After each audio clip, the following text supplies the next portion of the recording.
Selamat siang, teman-teman. Kita berjumpa lagi dalam kuliah secara online. Untuk hari ini, mata kuliah kita strategi logistik dan supply chains. Tolong disimak dengan baik-baik, didengarkan dengan baik-baik, juga membuat catatan sendiri. Perlu mencatat dalam kondisi sekarang ini, khususnya ketika kita belajar secara online.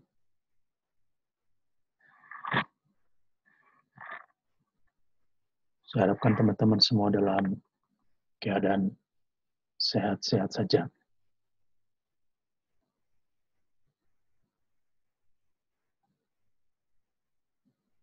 Kita masuk ke materi kita. Hari ini kita akan membahas mengenai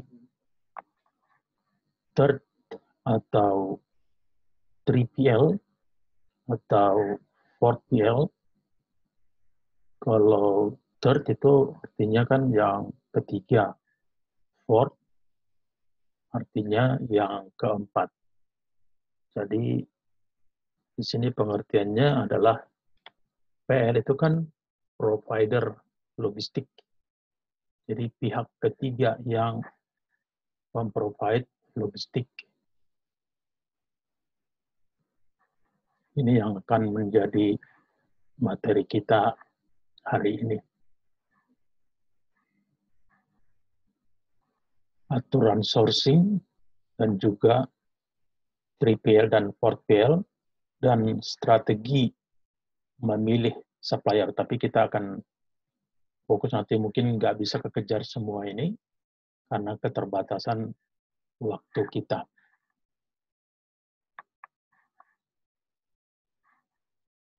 Kita akan masuk ke yang awal, yaitu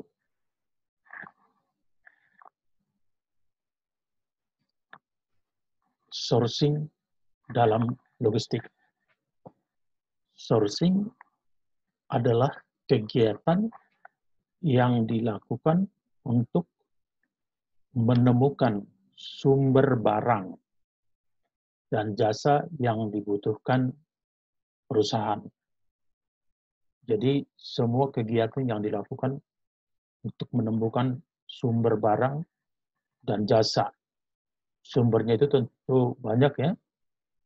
Sumbernya itu apa aja? Umpamanya vendor, supplier, bisa juga perusahaan-perusahaan yang menyediakan tenaga kerja.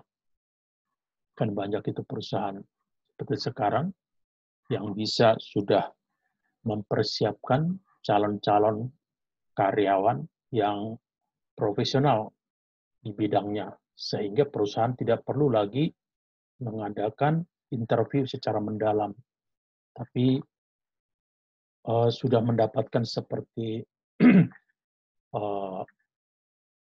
manpower atau SDM yang sudah siap untuk bekerja. Sementara procurement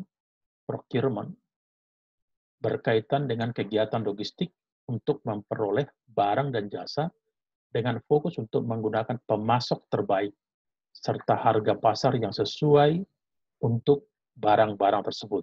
Jadi ada sourcing, ada procurement. Kalau procurement ini seperti bagian pembelian. Kalau di logistik biasanya orang procurement ini yang menghubungi pelayaran, orang procurement yang menghubungi vendor, menghubungi bagian gudang, dan menghubungi umpamanya kompetitor atau co-loader, provider yang lain untuk diajak bekerja sama, yaitu pekerjaan procurement. Namun procurement ini masih lebih luas cakupan pekerjaannya kalau dibandingkan dengan bagian pembelian atau purchasing. Proses pengadaan dan pemesanan semua kebutuhan perusahaan selalu menjadi masalah yang selama ini dialami oleh procurement di setiap perusahaan. Masalah ini tidak boleh dianggap enteng, karena jika tidak dipikirkan dengan baik, maka akan menjadi bumerang untuk perusahaan itu sendiri.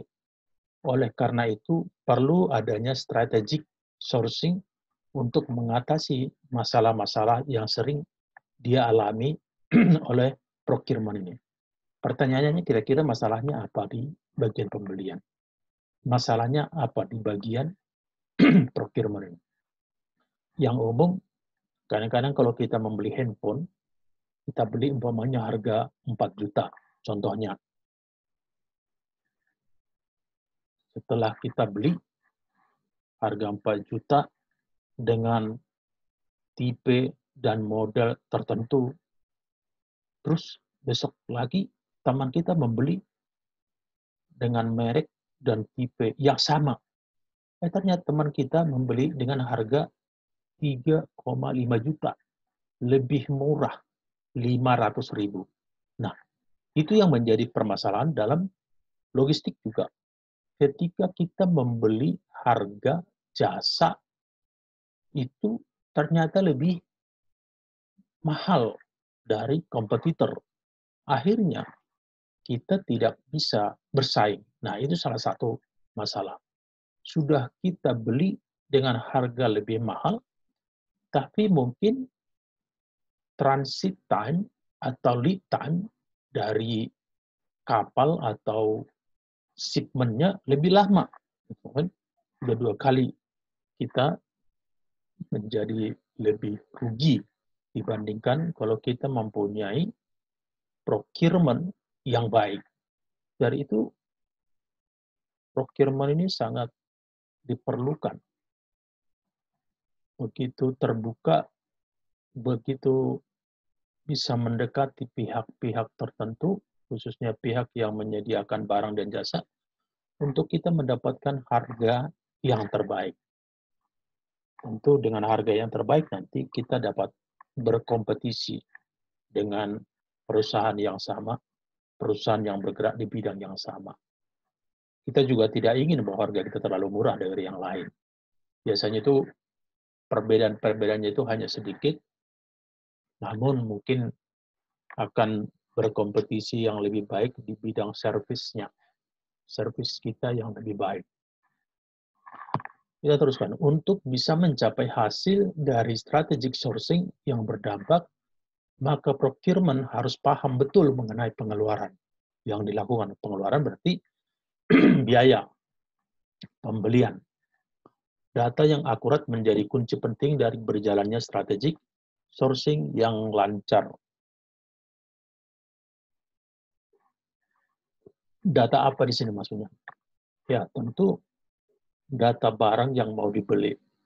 Kemudian, data barang itu berhubungan dengan kualitasnya, berhubungan dengan umpamanya bagaimana kinerjanya, kualitas, dan banyak hal yang bisa dipertimbangkan.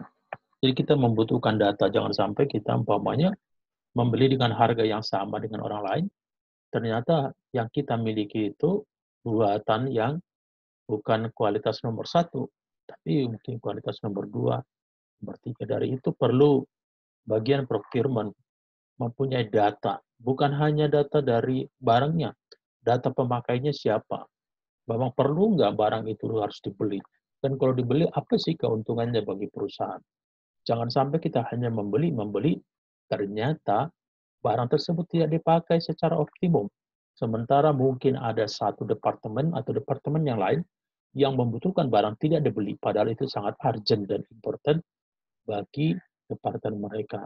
Nah, di sini perlu ada suatu strategi sourcing. Biasanya kalau dalam satu perusahaan logistik, umpamanya kita bagian procurement, kita bisa membeli, contohnya, bagaimana sih ocean freight, biaya tambang dari Jakarta sampai ke Rotterdam. Kan yang memiliki servis tersebut, yang memiliki kapal dari Jakarta sampai Rotterdam, banyak perusahaan, banyak pelayaran. Bisa Evergreen, bisa Maersk, bisa Hapag-Lloyd, dan banyak lagi yang lain seperti Choyang. Nah, biasanya kita akan meminta harga dari pelayaran-pelayaran tersebut. Umpamanya 2 atau 3 pelayaran. Kita juga selain mendapatkan harga, kita juga mendapatkan kira-kira transit time-nya berapa, berapa lama perjalanan dari sini sampai ke Rotterdam. Setelah itu, kapal ini akan transshipment port-nya di mana aja, lintas di mana saja, discharge di mana saja. Apakah dari Singapura ke Hong Kong, dari Hong Kong nanti lagi ke Kaohsiung, dari Kaohsiung mungkin nanti sampai ke Hamburg dulu atau Southampton dulu, baru ke Rotterdam. Banyak ya, banyak yang menjadi pertimbangan untuk kita memutuskan untuk memakai servis dari satu pelayaran. Dari itu, kita perlu paham betul servis pelayaran mana yang terbaik dengan harga yang kompetitif untuk kita putuskan kita untuk memakai servis mereka atau space yang ada di kapal mereka. Kemudian strategic sourcing adalah sebuah inisiatif yang direncanakan untuk mengoptimalkan pembelanjaan dan memilih supplier yang dapat menambah pengetahuan dan nilai dalam hubungan antara pelanggan dan supplier. Strategic sourcing adalah dalam prakteknya sering sekali terdapat masalah seperti perubahan harga, perencanaan yang tidak terintegrasi, dan ketersediaan barang. Ya.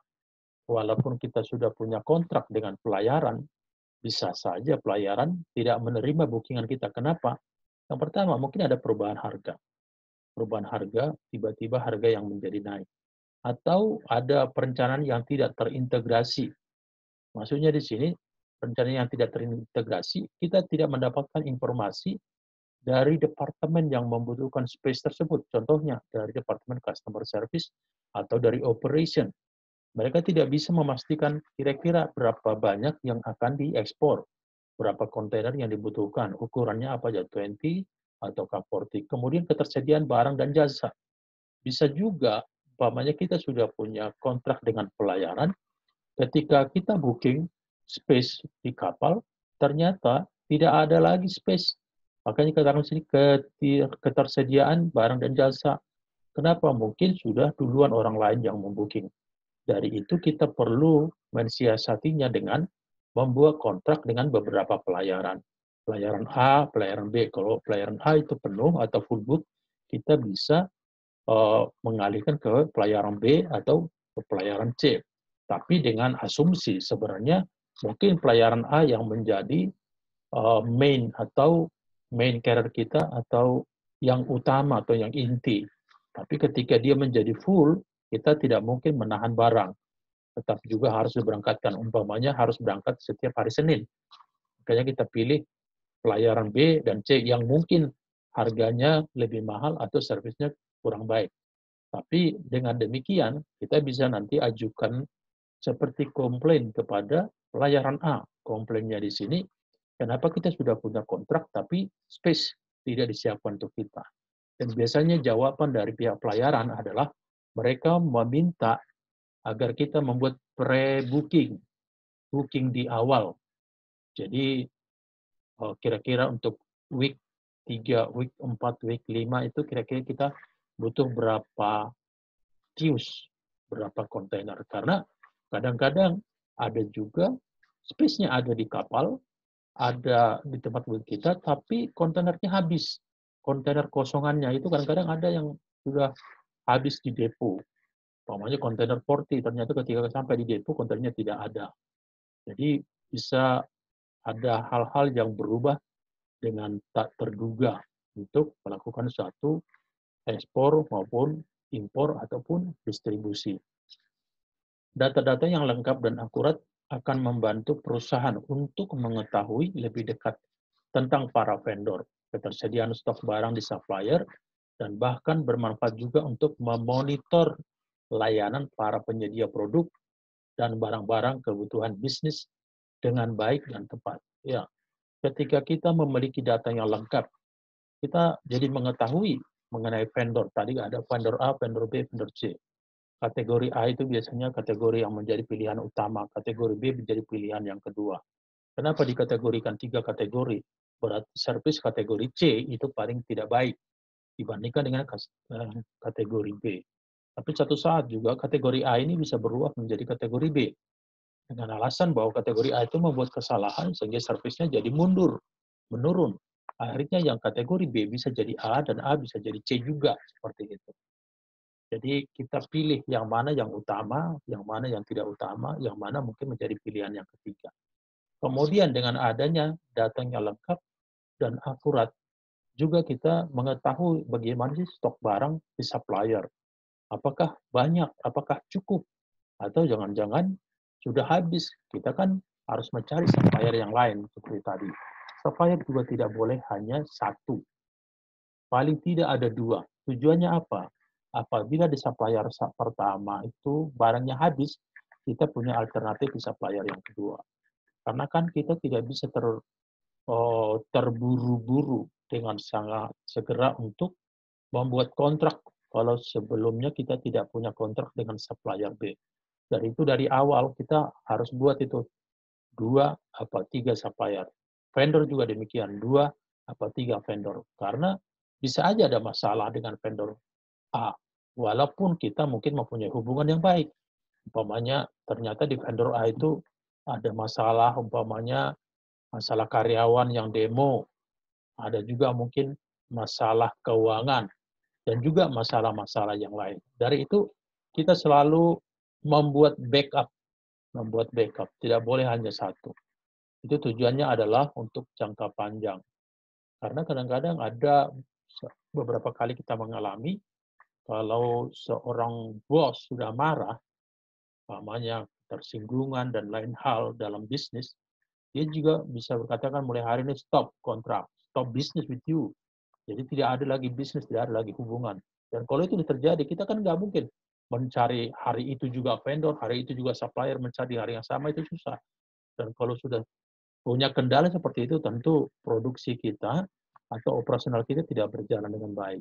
Kalau itu tidak berjalan dengan baik, berarti akan ada keterlambatan memprovide barang atau mendistribusikan barang, dan itu akan membuat customer kecewa. Oke, kita teruskan. Untuk menjalankan strategic sourcing, diperlukan adanya perubahan sistem dalam perusahaan. Dari yang selama ini dipakai menjadi sistem yang akan diterapkan menggunakan strategic sourcing. Setiap elemen dalam perusahaan sangat berperan penting dalam penerapan strategic sourcing dalam alur pengadaan atau pemesanan dan juga pembelian semua kebutuhan perusahaan. Hal tersebut karena strategic sourcing akan membantu lebih efisien dan menekan pengeluaran perusahaan. Ya, kita harus mempunyai strategi dalam mencari vendor, dalam mencari supplier, dalam mencari partner dalam bisnis. Dengan ada suatu strategi yang sudah tersistem dengan baik, maka kemungkinan besar kita akan mendapatkan harga yang terbaik, kualitas yang terbaik, dan servis yang terbaik.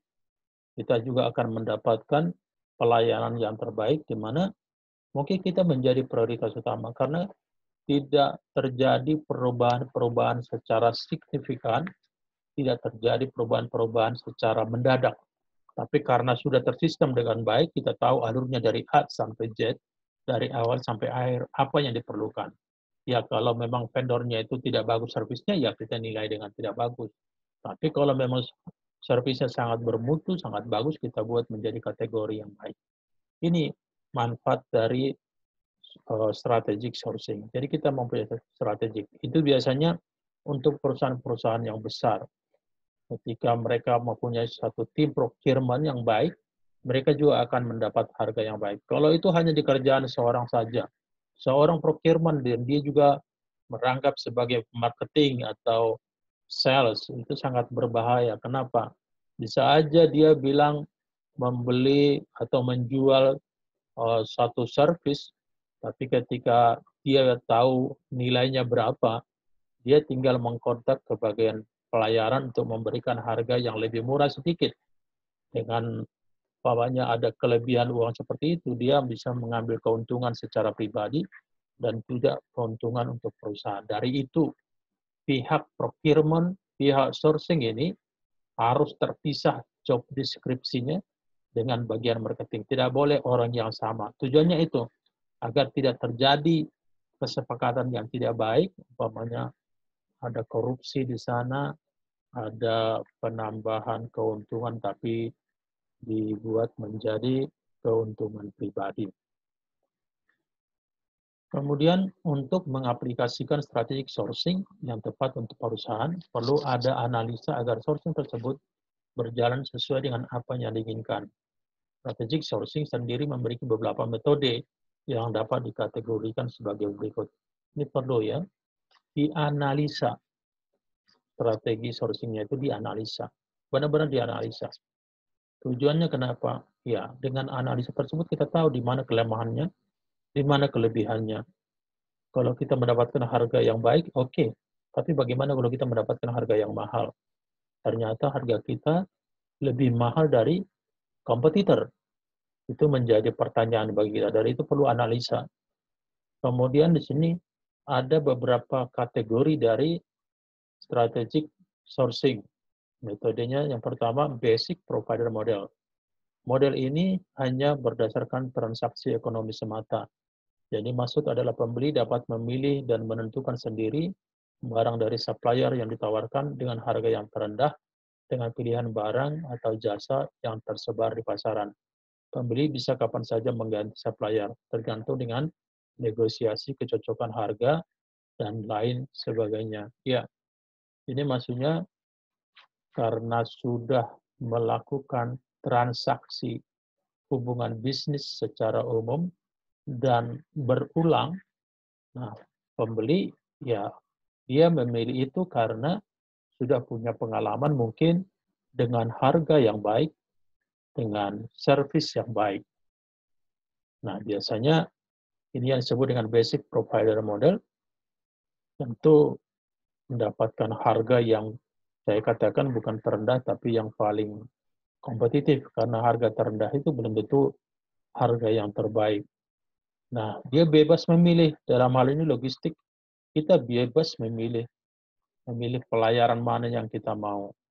Seperti tadi, selama kita bisa memutuskan untuk setuju dengan harga atau ocean freight yang ditawarkan oleh pihak pelayaran tersebut. Jadi saya dikatakan di yang paling bawah ini, pembeli bisa kapan saja mengganti supplier, tergantung dengan negosiasi kecocokan harga. Ya, ketika supplier umpamanya sudah memberikan servis yang mungkin berubah, nah kita juga bisa menggantinya. Itu karena kita tidak punya ikatan dengan supplier tersebut.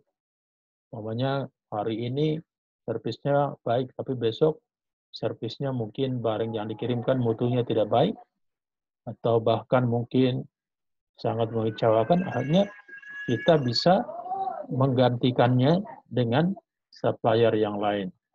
Itu yang disebut dengan basic provider model. Sementara yang kedua, preferred provider model. Metode ini berjangka panjang. Supplier yang dipilih akan terus memasok barang ke perusahaan tersebut. Hal ini biasanya agar lebih efisien dan mempercepat rutinitas pembelian pada suatu perusahaan. Ya, ada kalanya kita sudah menjadi langganan dari satu supplier dalam jangka panjang. Dan biasanya kalau kita sudah mempunyai hubungan yang baik dengan satu supplier yang baik, yang memberikan servis yang terbaik, ya tentu kita agak sungkan atau enggan untuk berganti kepada supplier yang lain. Kenapa? Karena kalau kita sudah berhubungan lama dengan satu supplier, tentu servisnya juga lebih baik, kita juga mempunyai komunikasi yang lebih baik, dan kita sudah saling mengerti apa yang kita butuhkan dan kapan gitu. Bahkan hal-hal kecil, umpamanya di gudang, kita sudah mengerti di gudang itu kira-kira jam berapa barang itu harus dikirim, barang harus sampai, karena ini berhubungan dengan umpamanya alat untuk memuat atau membongkar barang di gudang dan juga mengenai sumber daya manusia. Kalau kita sudah mempunyai hubungan yang lama, kita bisa mengerti satu sama lain sehingga kita bisa memenuhi apa yang diminta. Beda kan kalau yang baru. Kadang-kadang ketika kita membuat kontrak dengan supplier yang baru, kita belum mengerti orangnya bagaimana. Apa yang kita minta mungkin mereka nggak ngerti. Apalagi kalau orang itu orang yang masih baru bekerja di sana. Mungkin harus bertanya banyak hal secara details, kapan dikirim, jam berapa, dan barang apa aja yang dikirim, mutunya bagaimana, dan lain-lain. Karena belum terbiasa. Kalau sudah terbiasa itu sudah berjalan secara otomatis, walaupun yang sudah langgeng, yang sudah lama, berjalan otomatis. Itu juga perlu tetap dikontrol agar tidak melakukan hal kesalahan yang bisa merugikan perusahaan. Sementara yang ketiga, vested business model. Metode ini dipakai oleh perusahaan yang ingin melakukan kolaborasi untuk hasil yang menguntungkan kedua belah pihak. Kalau dua belah pihak itu beruntung, itu disebut dengan win-win solution, solusi yang saling menguntungkan. Tujuannya adalah agar produk dan jasa yang dihasilkan dapat menjadi acuan keberhasilan secara bersama. Ini menurut saya bisnis yang sangat bagus. Bisnis yang sangat bagus. Ada kerjasama, ada sinergi antara perusahaan dengan supplier dalam jangka panjang. Bekerja sama untuk memberikan mutu yang terbaik, untuk memberikan hasil yang sama-sama menguntungkan, yang tadi saya katakan win-win, bukan win-loss. Win-loss itu kan satu untung, satu rugi. Dalam hal ini enggak, dua-duanya harus beruntung. Dan ini sebenarnya menjadi inti dari satu bisnis. Bagaimana kita bisa memberikan juga manfaat bagi mitra, bagi teman kita bekerja sama.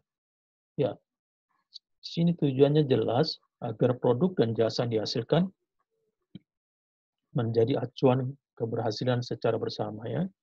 Lebih enak kalau sama-sama menguntungkan. Kenapa?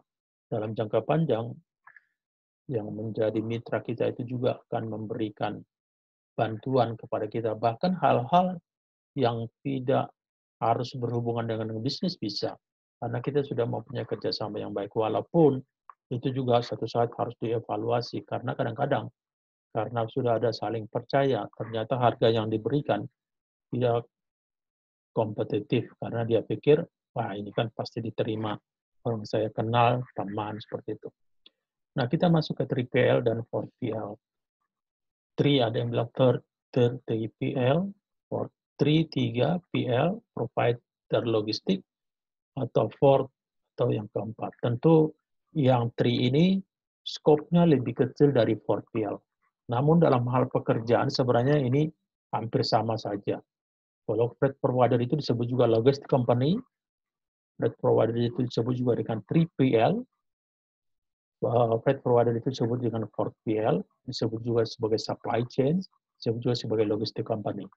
Jadi sebenarnya ini hanya skop dan luasnya usaha itu yang menjadi perbedaan. Ada juga kan first, 1PL, ada 2PL, ada 3PL, ada 4PL, ada 5PL. Tapi kita hari ini akan belajar dari third atau 3PL dan 4PL.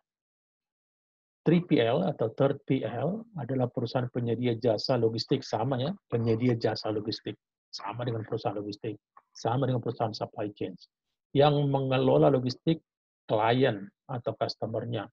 Perusahaan 3PL menyediakan jasa logistik berupa transportation management, baik domestik, baik internasional, aset dan non-aset based, serta menyediakan value add warehousing. Value add itu mempunyai nilai tambah.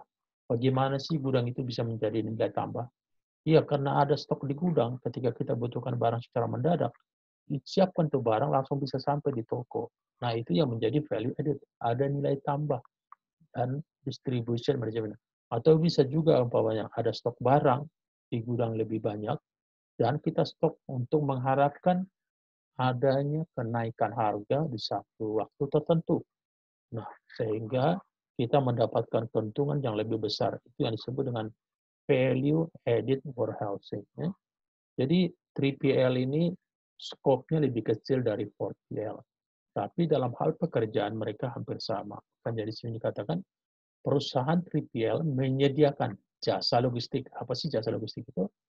Itu jasa logistik custom clearance, survei, mungkin nanti ada seperti fumigasi, terus ada juga transportation management ya, umpamanya menggunakan udara, pesawat, menggunakan laut dengan kapal laut, menggunakan kapal di sungai atau di danau.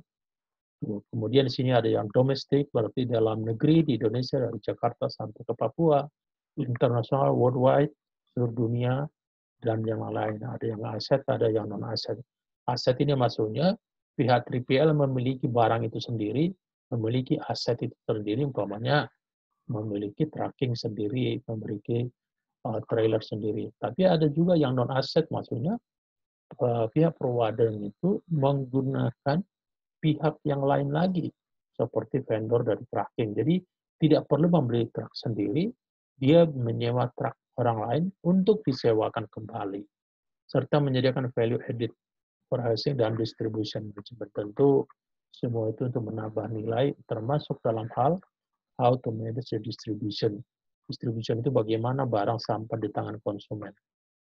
4PL, tadi kan 3PL, sekarang 4PL adalah mengelola beberapa 3PL. Kan? 3PL berarti perusahaan logistik itu dikelola oleh satu 4PL. Jadi ada beberapa 3PL sehingga dikenal dengan perusahaan LLP, Lead Logistic Provider. Lead itu menjadi kepala, menjadi mengepalai atau memimpin ya, memimpin atau menunjukkan logistic provider. Perusahaan 4PL mengelola sebagian atau seluruh elemen supply chain pelanggan melalui penggunaan beberapa 3PL. Sebagai LLP atau Lead Logistic Provider, perusahaan 4PL menggunakan teknologi dan ICT yang advance dan menyediakan layanan konsultasi strategik untuk solusi logistik pelanggan. Sebenarnya bagaimana sih barang itu dari eksportir sampai ke importir. Nah, itu cakupannya siapa? Kalau umpamanya salah satu perusahaan logistik melakukan itu semua, melakukan tracking, melakukan packing, melakukan custom clearance, melakukan pembookingan space di kapal, dan juga pembayaran bea masuk, pembayaran pajak. Nah, itu disebut karena dia sudah secara menyeluruh, bahkan mungkin ada PL-PL yang digabung. Kan PL itu mempunyai kekhususan, umpamanya provider logistik itu ada yang khusus di custom clearance, ada yang khusus umpamanya di tracking, ada yang khusus di pergudangan. Nah, itu digabung. Itu yang disebut dengan 4PL. Sudah melakukan banyak hal dan lebih luas daripada 3PL. Itu disebut di sini menyediakan juga langganan konsultasi strategik untuk solusi logistik pelanggan. Ya, sebenarnya freight provider atau logistik komponen itu seperti perusahaan konsultan juga. Kenapa?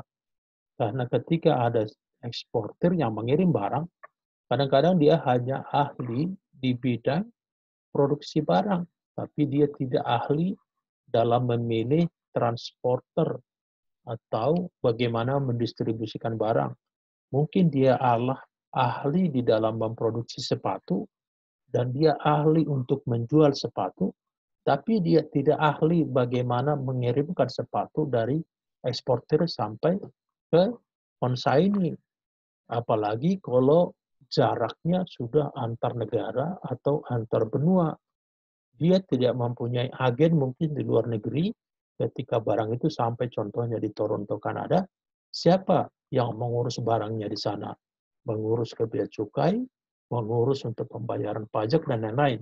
Nah, itulah kegunaan mereka biasanya menggunakan freight provider, karena freight provider itu hampir semua negara dia mempunyai agent di sana, sehingga di Toronto juga ketika barang itu sampai ada yang menghandle sampai di sana. Itu kita menjadi konsultan, kita juga bisa memberikan umpamanya informasi kalau pengiriman menuju New York di USA, dari mana atau lewat mana yang paling efisien atau yang paling murah, apakah lewat West Coast atau lewat East Coast, lewat mana.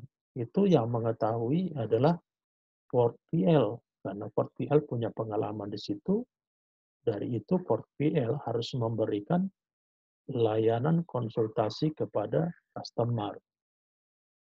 Kinerja dan daya saing, peningkatan kinerja logistik dan penurunan biaya logistik nasional atau perusahaan dapat dilakukan dengan melakukan continuous improvement.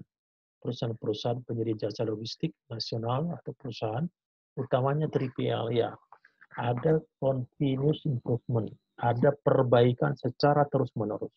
Harus selalu pertanyakan, apakah cara ini sudah yang terbaik, atau adakah cara yang lebih baik, atau bukan yang lebih baik lagi. Adakah cara yang bisa kita jalankan dengan lebih cepat, tapi dengan lebih hemat dari segi keuangan, dari segi biaya. Nah, dalam semua step-step kan kita kan mempunyai SOP, standar operasional prosedur. Dalam setiap departemen, setiap perusahaan itu ada SOP-nya. Pertanyakan SOP itu, bisakah diperbaiki untuk lebih efisien dan lebih efektif? Walaupun sudah SOP yang sudah tertulis, itu masih ada room, masih ada kesempatan untuk memperbaiki ke hal yang lebih baik. Kalau ada yang lebih baik, kalau ada yang lebih cepat, lebih murah, kita harus mau membuat suatu revisi 1, revisi 2 terhadap SOP. Ya. Karena itu semua tujuannya adalah untuk meningkatkan kinerja logistik. Kalau kinerja logistik itu sudah meningkat, tentu nanti hasil akhir yaitu penjualan itu menjadi lebih kompetitif, lebih murah. Dan kita bisa bersaing. Jangan dikatakan, wah di Indonesia untuk satu pieces sepatu atau satu pasang sepatu harganya sekian dengan model A, tapi negara lain harganya lebih murah. Kenapa?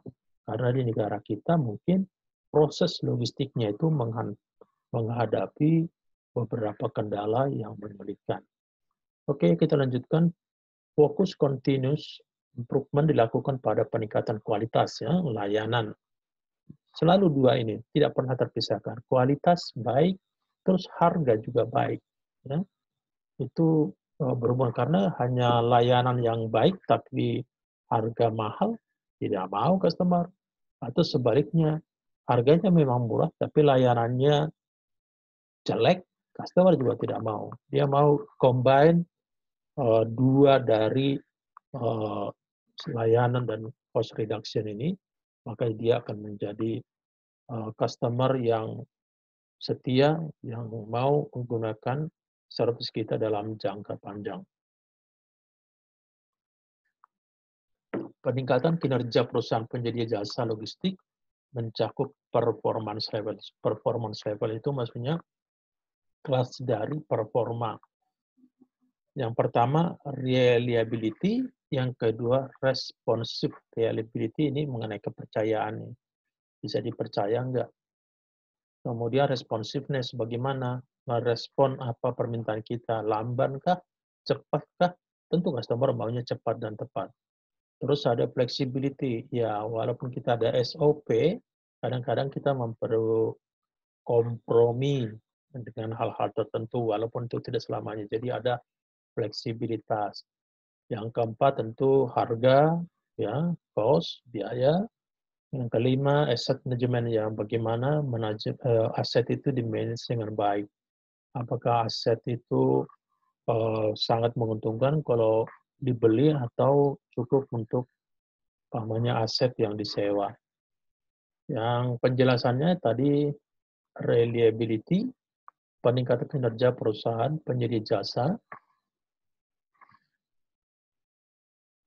logistik nasional atau perusahaan dalam memberikan layanan logistik kepada pelanggan dengan sasaran keberhasilan pengelolaan logistik perusahaan. Tepat produk, tepat kuantitas, mengenai kuantitas jumlah, ya, produk itu maksudnya barangnya tepat seperti yang diminta, tepat waktu, on time, tepat tempat, the right place, tepat kondisi, tidak rusak, tidak expire, tidak busuk, tidak buruk, tapi bagus.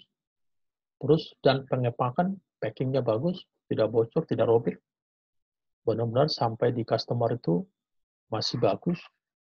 Tidak perlu packing ada outer, ada packing luar, ada inner di dalam lagi. Sehingga kalaupun yang outer itu rusak, paling tidak inner packingnya masih bagus. Dan juga tepat biaya. Biaya maksudnya harganya jangan terlalu mahal. Bisa berkompetisi. Kalau ini kita bisa berikan service dengan optimum, saya yakin bahwa itu menjadi marketing yang baik juga bagi perusahaan. Karena kalau kita servisnya baik, harganya baik, terus tidak kesalahan secara kuantitas, kualitas, waktu, tempat, dan juga kondisi barangnya baik, packingnya baik, itu sesama customer itu mau saling berbagi sebenarnya servis siapa yang terbaik. Dan itu menjadi promosi bagi perusahaan kita. Jadi bukan hanya karena promosi dibuat di iklan, bukan. Tapi yang terutama adalah what we have done, and then how we improve our service. Ukuran kinerja reliability seperti delivery performance ya, bagaimana pengiriman performa kita di pengiriman, apakah tepat waktu, fill rate-nya bagaimana, harganya bagus nggak, berkompetitif nggak, produk order perubahan ya, bagaimana ketika kita ada permintaan, apakah kita tolak karena mungkin penuh, atau karena supir kita nggak ada, banyak hal yang bisa terjadi. Dari itu dibilang produk order fulfillment, bagaimana kita memberikan service, menyetujui apa yang diminta oleh customer, tentu memenuhi permintaan mereka, menjadi tolok ukur keberhasilan pengelolaan logistik dan supply chain. Ya. Ditulis di sini tolok, bukan tolak ya. Banyak orang menulis tolak ukur, yang benar itu adalah tolok ukur, bukan tolak. Keberhasilan pengelolaan logistik dan supply chain. Yang kedua, responsiveness, kecepatan dan respon perusahaan penyedia jasa logistik dalam mengelola order cycle time dan response time pelanggan dalam menyediakan produknya ke pasar atau customer. Ini dibutuhkan orang-orang yang responsiveness ini, dibutuhkan respon kita yang lebih cepat. Jawaban kita, bukan hanya jawaban secara lisan, tapi bagaimana yang diminta itu kita cepat. Kita bisa memenuhi apa yang diminta. Ketika mereka dalam hal-hal sepele aja, ketika mereka haus, kita kasih minum. Kita nggak bisa menunggu gitu. Ketika umpamanya seseorang lapar, dia harus makan. Tidak bisa menunggu. Nah, customer juga seperti itu. Dia minta umpamanya besok, kalau bisa nyampe setelah makan siang, jam 13 sudah sampai di pabrik. Tujuannya kenapa? Kalau terlalu pagi, mungkin ada barang orang lain yang lagi bongkar. Mungkin ada lagi truk lain lagi antri untuk bongkar atau untuk muat. Kalau jam 13 sudah tepat, giliran kita yang masuk. Truk bisa masuk, sudah ada space, barang sudah siap, dan lain-lain. Tapi kalau kita datang, umpamanya terlalu sore jam 15 atau jam 17, berarti kan itu jam kerja udah mau habis. Ketika jam kerja mau habis, kita datang, barang harus dibongkar atau dimuat, berarti karyawan akan lembur. Ketika karyawan lembur, berarti harus pembayaran, itu artinya ada biaya tambahan. Biaya tambahan yang lebih mahal, itu akan dibebankan kepada barang, dan ketika menjual barang tentu harga menjadi lebih mahal. Dan ketika lebih mahal, ya tentu kurang laku karena akan dibandingkan dengan barang yang sama dari customer yang lain. Ya. Jadi perlu cepat untuk merespon permintaan dari customer. Tapi cepat bukan hanya cepat, tapi harus tepat. Kemudian ada flexibility yang ketiga. Meskipun perusahaan penyedia jasa logistik menjalankan proses bisnisnya dengan prosedur, tadi saya bilang SOP ya, standar operasional prosedur yang tinggi dan tingkat kepatuhan pada SOP yang ketat. Fleksibilitas supply chain dalam merespon perubahan pasar untuk meningkatkan keunggulan kompetitif. Ukuran kinerja flexibility yang umumnya digunakan adalah supply chain response time and product time flexibility.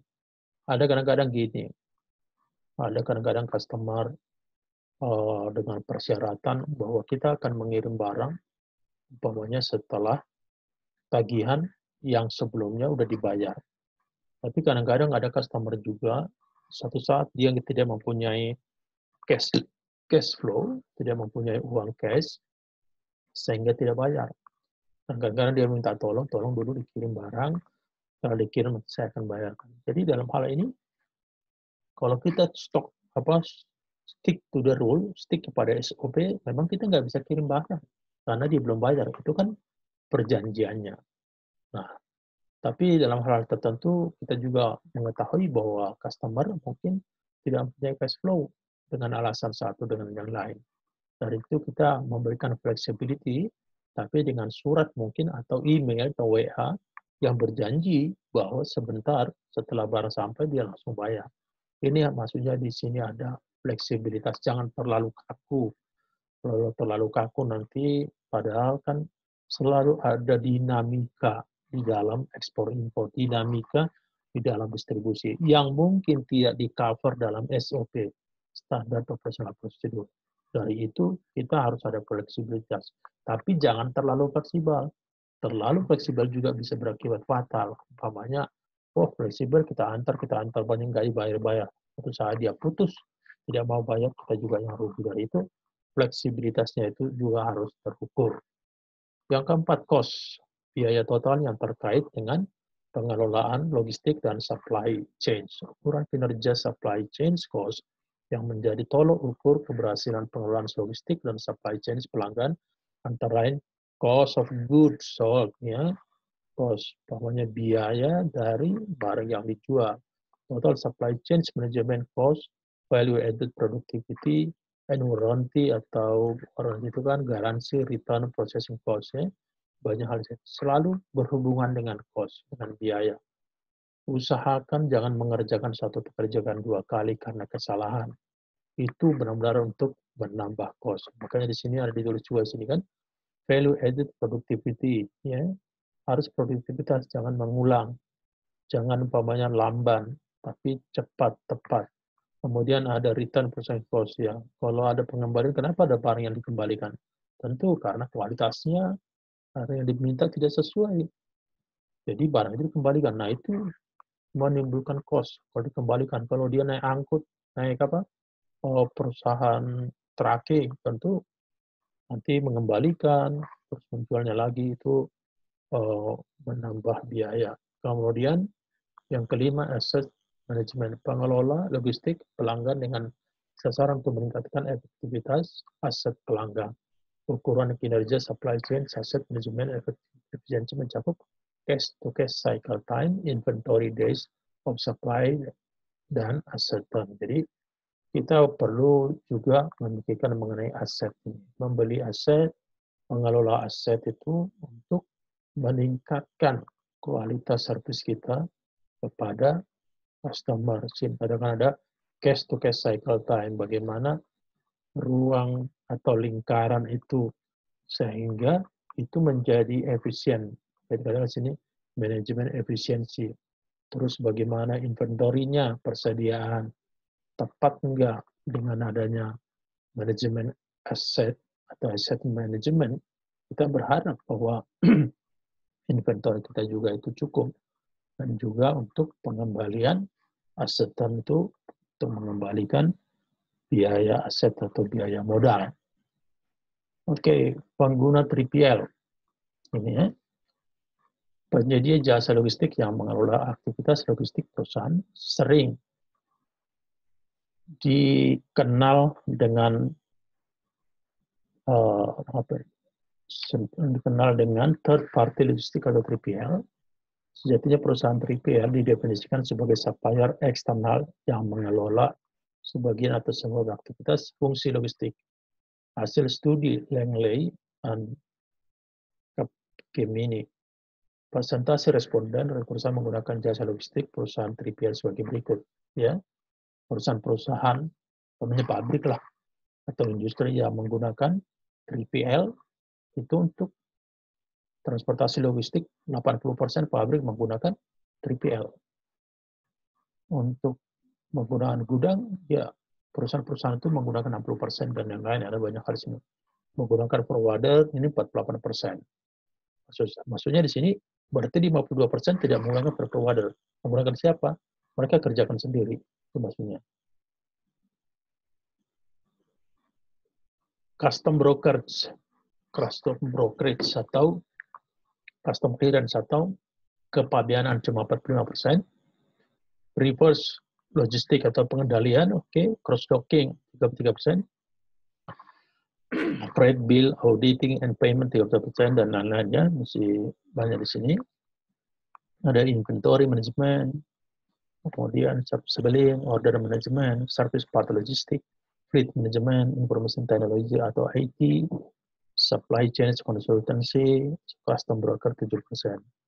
Dari studi tersebut, umumnya jasa logistik yang banyak dibutuhkan oleh perusahaan adalah domestic transportation, itu yang tadi ya, domestic transportation.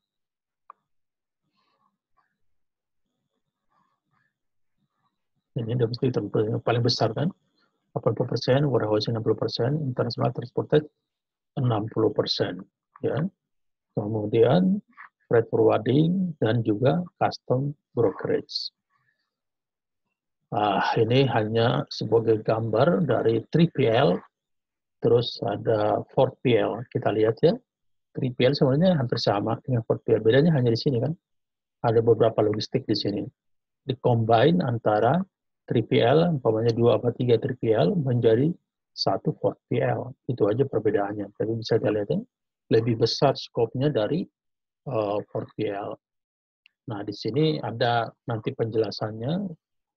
First PL, second PL, third PL, fourth PL, dan 5PL. Di sini apa yang dikerjakan kita bisa lihat di sini ya. Kalau 2PL ya ini langsung dari pabrik, pengiriman langsung ke grocery kepada customer. Tapi kalau 5PL ini panjang ya, lebih luas sampai ke perumahan, warehousing, delivery sampai kepada customer. Jadi sebenarnya hanya skopnya aja yang lebih luas, tentu yang ini yang lebih luas. Ini udah seperti giant, seperti perusahaan yang sangat besar yang bisa mencakup banyak hal, mengerjakan banyak hal. Oke, ini juga apa sih yang 3PL dibilang di sini mempunyai gudang sendiri, fokus kepada day-to-day operational, ya. Day-to-day berarti ada operasional daily, terus one of two points of contact in the supply chains, ya. Mereka juga kontak persennya itu ada beberapa. Sementara untuk 4PL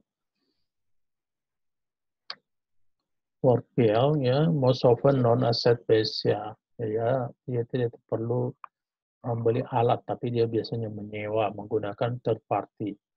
Fokus on optimize supply chain, ya, karena dia mempunyai biasanya banyak pelanggan, banyak perusahaan besar biasanya lebih optimis, lebih optimum dalam hal harga maupun cost. Kemudian the single point of contact, ya.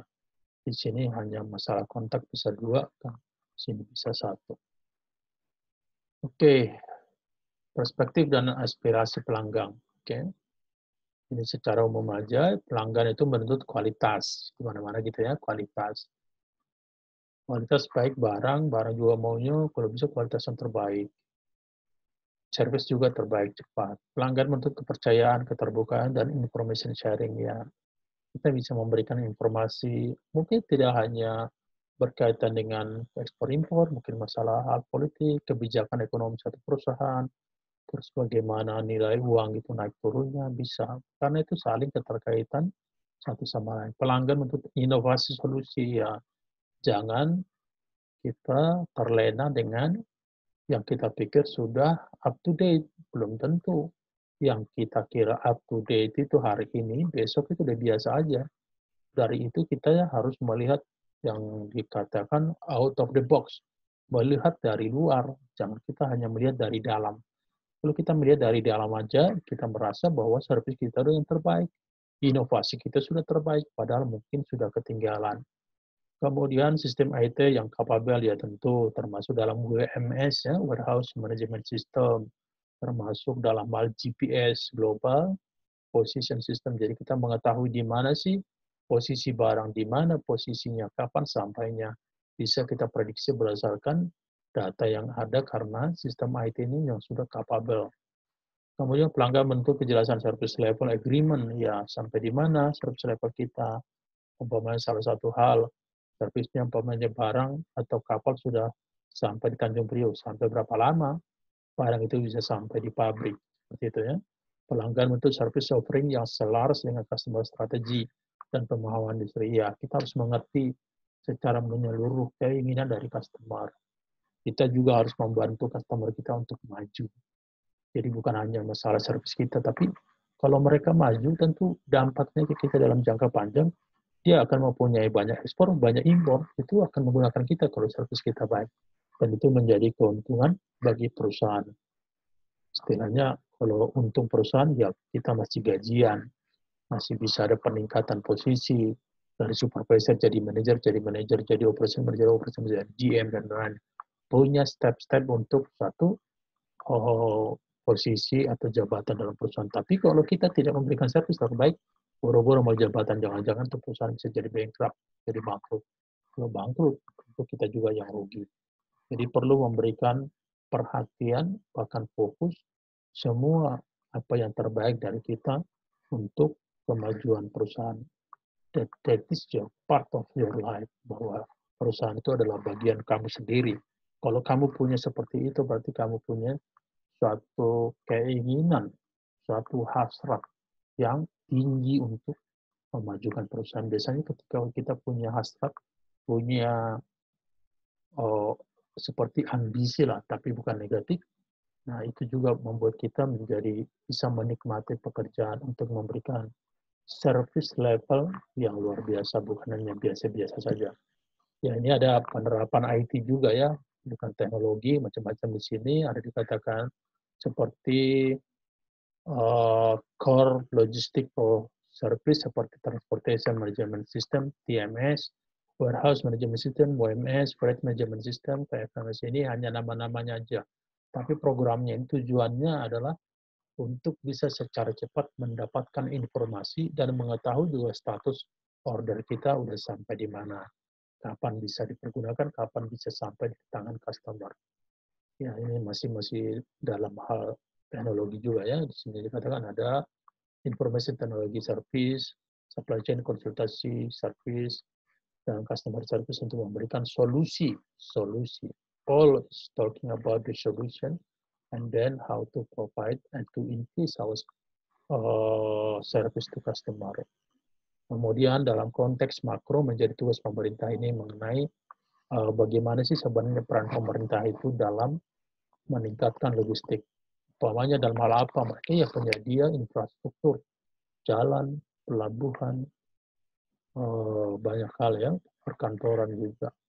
Penyediaan dan perbaikan kualitas infrastruktur logistik seperti jalan, pelabuhan, rel kereta api, stasiun, terminal, teknologi, komunikasi, dan lain-lain untuk meningkatkan kinerja layanan perusahaan penyedia jasa logistik nasional. Dan meningkatkan connectivity desa, kota, pusat, dan hub. Hub itu gate. Hub itu seperti ya pintu gerbang.